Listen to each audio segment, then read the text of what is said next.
الحصري والمميز فقط على زفات أحلى أميرة.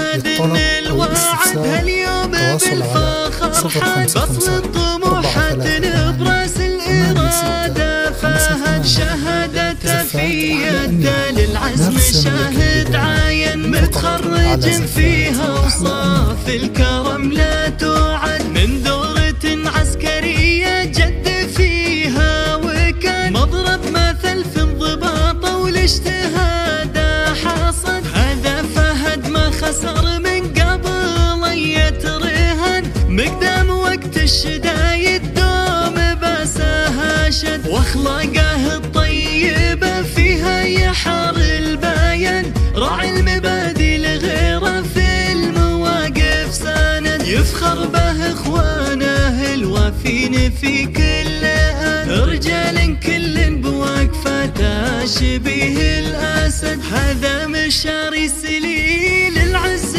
شامخ كيان سيرته مصدر فخر ما بيننا للابد. هذا يزيد الكفول الطيب صمم امان ونشهد انه لصرح الجود اساس وعماد. واذا ذكرنا عمر بالشعر باهي وزان بخصاله بالمكارم عن سواه انفرد.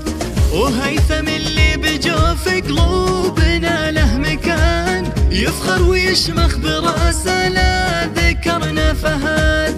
عسى فهد فله التوفيق طول الزمان وجعل درب العلا